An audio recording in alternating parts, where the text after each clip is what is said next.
Hello प्यारे बच्चों, मैं आपको अपने यूट्यूब चैनल जे गाइड में तहे दिल से स्वागत करता हूं। इस वीडियो में मैं आप लोगों को मैथमेटिक्स का चैप्टर नंबर 1 परिमेय संख्या का कंप्लीट ऑब्जेक्टिव क्वेश्चन आंसर कराऊंगा। ध्यान देंगे, यह वर्मा टुडे का जो प्रकाशित किया होगा जो किताब है आप लोगों का, उसी का मैं सॉल्यूशन करवा रहा हूँ। अगर आप लोग मैथमेटिक्स के सारे क्वेश्चन अच्छी तरीके से बनाने के लिए अगर सीखना चाहते हैं, तो एक ही काम आप लोगों को करना होगा, मेरी वीडियो को सही तरीका से देखनी होगी। अगर आप सीखना चाहते हैं तब, अन्यथा आप ये आंसर तो आपकी किताब में भी दिया हुआ है। किताब में दिया है तो आप किताब से ऐसे करके जैसे तैसे करके आप याद कर लीजिएगा। उससे क्या होगा, आप लोगों को फिर कुछ समय के बाद भूल जाइएगा। लेकिन अगर आप अच्छी तरीके से चीज़ों को समझते हैं मैथमेटिक्स को, तो आप इतना जान लीजिए कि आप लोग को कोई भी कुछ भी कर ले, लेकिन आप अच्छी तरीके से स्कोर कर जाइएगा। तो आप लोग ज़रूर वीडियो को ध्यानपूर्वक से देखेंगे, ताकि आपको चीज़ें जो याद हो जाए और अपने एग्ज़ाम को आप इतने अच्छे तरीक़े से लिख पाएँ कि आप लोग का जो स्कोर हो वह ए प्लस आ जाए, ठीक है? तो मैं आप लोग को अब क्वेश्चन आंसर बताने जा रहा हूँ। ध्यानपूर्वक अपने कॉपी पेन निकाल लीजिए, जिस तरह से मैं बताते जाता हूँ, उसी तरह से आप लोग बनाते जाइएगा, ठीक है? पहला नंबर क्वेश्चन देखिए आप लोग को क्या दिया है कि सबसे छोटी पूर्ण संख्या है। तो सबसे छोटी जो पूर्ण संख्या होती है, वो आपको याद रखना है कि 0 होता है। तो सबसे छोटी जो पूर्ण संख्या है वह तो 0 है, लेकिन जो पूर्ण संख्या जो शुरू होती है वह 0 से शुरू होती है। 1, 2, 3 से लेकर के पूर्ण संख्या को W द्वारा डिनोट किया जाता है इंग्लिश के लेटर से। तो आप देख सकते हैं यहाँ पर जो सबसे छोटा है वह 0 है। इसीलिए आपको इसमें जवाब क्या देना है कि इसका आंसर 0 हो जाएगा। उसी प्रकार से आपको देखेंगे सेकंड नंबर सवाल को भी पूछा जाता है कि सबसे छोटी प्राकृत संख्या है। तो सबसे छोटी जो प्राकृत संख्या है वह 1 है, प्लस का 1, माइनस का 1 आप नहीं देंगे। अब देखिए इसे बोलते हैं इंग्लिश में नेचुरल नंबर। तो इसका जो शुरू होता है वह 1 से शुरू होता है, 2, 3, 4 यानी जहाँ तक आप इसे काउंट कर पाइएगा, वहाँ तक इसको आप ले जा सकते हैं। वो सारे परिकार प्राकृतिक संख्या कहलाएँगी। इसका डेफिनेशन होता है गिनी जाने वाली संख्याओं को प्राकृतिक संख्याएँ कहती है। और आप गिनने के लिए शुरू करते हैं तो 1 से शुरू करते हैं, ठीक है? इस बात को भी आप ज़रूर ध्यान रखेंगे। क्वेश्चन नंबर 3 देखिए, यह भी आपके एग्जामिनेशंस के व्यू से इम्पोर्टेंट है कि सबसे छोटी अभाज्य संख्या है। तो सबसे छोटी अभाज्य संख्या आपका क्या है?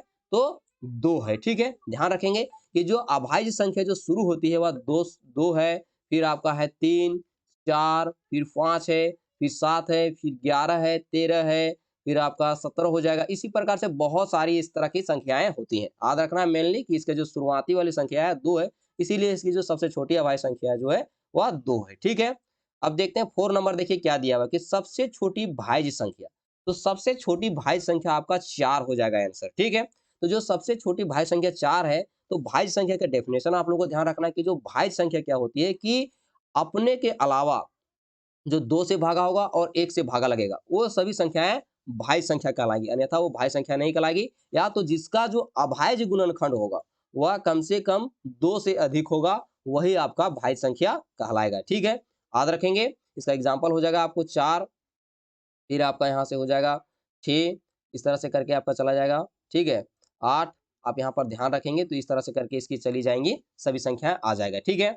अब देख लेते हैं आप लोगों को कि 5 नंबर क्या दिया हुआ है, इम्पोर्टेंट है। अक्सर आप लोग को जो अधिकतर सवाल जो अभी बनेगा ना आगे, वो इसी चीज़ों से बनेगा और एक 6 नंबर से बनेगा। तो ध्यान देंगे कि मैं क्या बोल रहा हूँ, कि इनमें से कौन योज्य तत्समक है? इनमें से योज्य तत्समक जो है आपका क्या हो जाएगा? 0 हो जाएगा। जो योज्य तत्समक, योज्य मतलब क्या होता है? जोड़, ठीक है? तो जो इसका तत्समक होगा वह कितना होगा? 0 होगा, ध्यान रखेंगे। और अगर गुणात्मक तत्समक की बात करें तो 1 होगा, यानी जोड़ेगा तो 0 होना चाहिए और गुणा करेगा तो 1 आना चाहिए। इस बात को ध्यान रखेंगे, ठीक है? अब देख लेते हैं यहाँ पर हम लोग को क्या दिया हुआ है कि 7 का आपका दिया हुआ है कि 16 बटे माइनस 24 बटे का योज्य प्रतिलोम है। इसका योज्य प्रतिलोम, योज्य में क्या होना चाहिए? 0 होना चाहिए। आखिरकार यहाँ पर देखिए प्लस में दिया हुआ है, जब इसे जोड़ेंगे तो माइनस में होगा। तब देखिए यहाँ माइनस दिया है, तो जब आंसर इसका प्लस में लेकर के आएँगे, तभी ये संख्या क्या होगी? योज्य तत्समक होगा, ठीक है? ध्यान रखेंगे। अब देख लेते हैं यहाँ पर आपका क्या होगा। सबसे पहले 16 बटे आपका 24 दे दिया, जो कि आपका कन्फ्यूजन का चीज़ आपको यहाँ पर बनेगा कि आखिरकार 16 बटे 24 दिया, लेकिन सब यहाँ पर 3 बटे 2, 2 बटे 3 इस तरह से दिया है। तो ध्यान देंगे ये किससे कटेगा, तो 8 दूना 16 और 8 तिया 24। तो आपको दिया क्या चीज़ है क्वेश्चन में कि 2 बटे माइनस का 3 दिया हुआ है। अब बताइए आपको इसको जोड़ करके 0 लाना है। तो जब ये माइनस में दिया हुआ है, जब इसको प्लस में रखेंगे तभी ये चीज़ें क्या हो जाएगी? 0 होगी। तो आपका आंसर जो हो जाएगा 2 बटे का 3, यानी माइनस में था तो इसका प्लस में आपको जवाब देना है। सिंपल सी बात इतना ही है। अगर आप ध्यान से सुन रहे होंगे तो सारी चीज़ें आपको याद हो जाएगी, अगर ध्यान से नहीं सुनेंगे तो आपको कोई चीज़ें याद नहीं होगी। और अगर मेरी समझाने की तरीका आपको पसंद आ रहा हो, तो सबसे पहले आप लोग को यही काम करना है कि वीडियो को लाइक करना है और अपने दोस्तों में ज़रूर शेयर कर देना है, ताकि वो लोग भी अच्छी तरीके से सीख जाएँ। और चैनल को तो सब्सक्राइब करने के लिए आप लोग को भूलना ही नहीं है, ताकि सारी चीज़ें आप लोग को जल्दी ही मिलती रही, ठीक है? अब देख लेते हैं 8 नंबर क्वेश्चन क्या दिया हुआ है कि 7/-11 का योज्य प्रतिलोम, योज्य प्रतिलोम क्या होगा? तो अब देखिए यहाँ पर क्या चीज़ हुआ, अब माइनस में है यहाँ पर, तो आपका जवाब किस में देना है? प्लस में। तो अब 7/11 आपको प्लस में जवाब देना है, तो 7/11 किस में? 1 में, तो 1 वाला आपका आंसर हो जाएगा। अब देखते हैं व्युत्क्रम, व्युत्क्रम मतलब बटा। अब देख लेते हैं 5 है, तो 5 यहाँ पर सिर्फ नहीं है बल्कि 5/1 है। जब आपको इसमें व्युत्क्रम पूछेगा तो जो नीचे है उसे ऊपर और जो ऊपर है उसे नीचे, तो नीचे क्या था? 1 था और ऊपर में क्या था? 5, तो 1/5 आपका राइट आंसर हो जाएगा, ठीक है? ध्यान होगा आप लोग को। अब देख लेते हैं 10 नंबर क्वेश्चन क्या दिया हुआ है कि 7 का गुणात्मक प्रतिलोम यानी व्युत्क्रम होगा। तो 7, अब यहाँ पर 7 है तो सिर्फ 7 नहीं बल्कि इसके बटे में 1 है, तो क्या हो जाएगा आंसर? 1/7। चीजें आप लोग को याद करती जानी है, ठीक है? अब देख लेते हैं यहाँ पर कि 11 नंबर क्वेश्चन क्या दिया हुआ है कि 3/4 का योज्य प्रतिलोम। तो योज्य प्रतिलोम क्या होना चाहिए? 0 होना चाहिए। तो जब ये 3/4 प्लस में है तो आपका जवाब किस में देना है? माइनस में देना है। तो आपका थर्ड नंबर ऑप्शन आपको सही होगा। देखिए, आपका जो वर्मा गेस टुडे जो किताब है ना, उसमें बहुत सारा आंसर गलत दिया हुआ है। इसलिए आप उसे राइट मान के नहीं चलिए, चीज़ों को सीखिए कि किस तरह से चीज़ें होती हैं सो। आपके पास जेसीईआरटी का किताब है, उसमें मिलाते जाइएगा आप लोग, ठीक है? क्वेश्चन नंबर 12 देखते हैं अब आप लोगों को क्या दिया हुआ है कि 3/8 का योज्य प्रतिलोम है। तो 3/8 का योज्य प्रतिलोम, ठीक है? अब इसे क्या करना है आप लोग को? जब ये प्लस में दिया होगा तो आपको इसका जवाब किस में देना है? माइनस में। 3/8 हो जाएगा आपका सही आंसर, ठीक है? देख लेते हैं 13 नंबर क्या दिया हुआ है कि 9/-7 का योज्य प्रतिलोम। तो आपको जब ये माइनस में दिया तो आपको प्लस में जवाब देना है, क्या हो जाएगा? 7 बटे का सॉरी 9/7, ठीक है? ध्यान होगा आप लोग को। 14 नंबर देखते हैं क्या दिया हुआ है कि -5/9 का योज्य प्रतिलोम। -5/9 का योज्य प्रतिलोम हो जाएगा, क्योंकि माइनस में है तो आपका जवाब प्लस में देना है, तो 5/9। ओके, आगे चलते हैं। क्वेश्चन नंबर 15 देखिए क्या दिया हुआ है, 5/6 का योज्य प्रतिलोम। तब इसका भी योज्य प्रतिलोम पूछा है, जब प्लस में है तो इसका जवाब आपको माइनस में देना है, ठीक है? अब यहाँ पर देखिए इसका योज्य प्रतिलोम, चूंकि 3 आपका नीचे है तो ये ऊपर चला जाएगा। नहीं, योज्य प्रतिलोम पूछा है ना, तो ऊपर नहीं जाएगा बल्कि आपको इसको प्लस में था तो आपको माइनस में जवाब देना है, ठीक है? ध्यान रखेंगे। अब यहाँ पर इसका क्या चीज़ आएगा, तो जब ये माइनस में है तो आपको प्लस में जवाब देनी है। यहाँ पे माइनस में है, प्लस में आपको जवाब देना है। इसको देखिए आपको बनाने के लिए सीखना। अगर भिन्न का जोड़ आप लोग को आता होगा तो बहुत आसान है, अगर नहीं आता होगा तो डिफिकल्ट ही लगेगा, लेकिन मैं आप लोग को सिखा देता हूँ शॉर्ट तरीका इसको कैसे बनाओ। अब देखते हैं यहाँ पर कुछ भी नहीं, तो यहाँ पर इसे आप ब्रैकेट में बंद कर दीजिए ताकि चीज़ें समझ में आ जाए। अब ये क्या हो गया? 5/9 हो गया। अब बताइए प्लस माइनस क्या होता है? माइनस होता है, तो 8/9 हो जाएगा, ठीक है? अब जब नीचे संख्या दोनों समान है तो कोई टेंशन नहीं, बल्कि 9 ही इसका क्या हो जाएगा? एलसीएम हो जाएगा। अब जब कुछ भी नहीं तो 9 से 9 को भगा लगाइएगा, 1 आएगा, 1 को 5 से गुना करेंगे तो 5 आ जाएगा माइनस का। अब 9 से फिर उसी तरह से, तो आपको यहाँ पर क्या आ जाएगा? 8 हो जाएगा। अब इसमें देखिए यहाँ पर कुछ नहीं तो क्या है? प्लस है, तो प्लस माइनस माइनस घट जाएगा। 8 में 5 जाएगा तो 3 और बटे में 9, लेकिन बड़ी संख्या क्या है? इसमें माइनस है, इसलिए इसमें माइनस आएगा। 3 एकम 3, 3 तिया 9, कितना आ गया? 1/3, लेकिन माइनस था तो माइनस में आपको रखना है। 1 नंबर आपका सही हो जाएगा। अगर अभी तक आप लोगों ने चैनल को सब्सक्राइब नहीं किया होगा और लाइक नहीं किया तो कर लीजिएगा, ठीक है?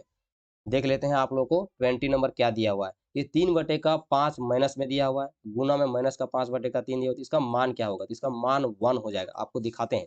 देखिए यहाँ पर माइनस है तो माइनस, और यहाँ पर भी माइनस है, तो ये बटे में दोनों था तो माइनस माइनस प्लस हो गया। 5 एकम 5, 5 एकम 5, 3 एकम 3 और 3 एकम 3, तो 1 को 1 से गुना करेंगे तो कितना हो जाएगा? 1, और नीचे वाला भी गुना हुआ तो 1 हो जाएगा। यानी मोरल ऑफ द स्टोरी आपका यही चीज़ आ जाता है कि इसका आंसर क्या हो जाएगा? 1 ही आ जाएगा, ठीक है? अब देख लेते हैं 21 नंबर आपका क्या दिया हुआ है। 21 नंबर में देखिएगा आपको 7/12 माइनस 7/24 का मान होगा। तो इसका मान क्या होगा? तो इन दोनों को एलसीएम निकालिए। एलसीएम जब निकालेंगे ना आप लोग अपना कॉपी में, तो आप लोग को पता चलेगा कि इसका आंसर कितना ही आएगा? 24 ही आएगा एलसीएम। फिर 24 को जब आप 12 से भागा लगाइएगा तो आएगा 2, यानी 12 दूना 24। अब 2 को किससे गुना करना है? 7 से। कितना आ जाएगा? 14 माइनस 24 को 24 से भागा लगाइए 1 आएगा, और 1 को जब आप 17 से गुना कीजिएगा तो 17 आ जाएगा, ठीक है? अब देख लेते हैं, कुछ भी यहाँ पर नहीं है तो क्या है? प्लस है। अब देखिए प्लस माइनस माइनस घट जाएगा, तो 17 में 14 जाएगा तो 3/24, लेकिन बड़ी संख्या माइनस में है, इसीलिए माइनस। 3 एकम 3, 3 अठी 24, तो बराबर आपका -1/8 आ जाएगा। यही आपका राइट है, तो ऑप्शन नंबर 2 आपका सही हो गया। देखिए 22 नंबर क्वेश्चन बहुत इंपॉर्टेंट है आप लोगों का। क्या दिया हुआ है कि कुछ भी नहीं था, यहाँ पर बटे में 1 है और ये भिन्न का गुना हो गया, तो माइनस माइनस से क्या हो जाएगा, प्लस हो जाएगा। तो 1 को 7 से गुना करेंगे 7 और 1 को 8 से गुना करेंगे तो 8, तो क्या हो जाएगा इसका 7 बटे का 8। ओके, ध्यान रखेंगे सब। अब देखिए यहाँ पर आप लोगों को क्या दिया हुआ है कि भिन्न का भागा दिया हुआ है, ठीक है। देखिए 4 भागा माइनस 2 बटे का 3 दिया हुआ है, कुछ भी नहीं यहाँ पर, तो क्या है 1 दिया हुआ है और आप लोग को क्या काम करना है, 4 बटे का 1। अब यहाँ पर भागा था तो इसे पहले गुना कर दीजिए और नीचे 3 थी तो उसे 3 ऊपर में लिख देना है, बटे में आपको ऊपर में माइनस था 2 तो आपको यहाँ पर माइनस का 2 दे देना है। तो 2 एकम 2, 2 दूना 4, गुना कर दीजिए कितना हो जाएगा 6 बटे का माइनस का 1, तो इसको माइनस आप ऊपर ले जाइए तो माइनस का 6 आपका राइट आंसर हो जाएगा, ठीक है। मैं आप लोगों को दोस्तों इस वीडियो में इतना ही तक आप लोगों को समझाने वाला हूँ, क्योंकि मेरे पास थोड़ा-सा कम समय है, इसलिए मैं कहीं जा रहा हूँ, तो मैं आप लोगों को यहीं तक पढ़ा रहा हूँ। अगर अभी तक सब्सक्राइब नहीं किए हो तो करके जाओगे, ठीक है।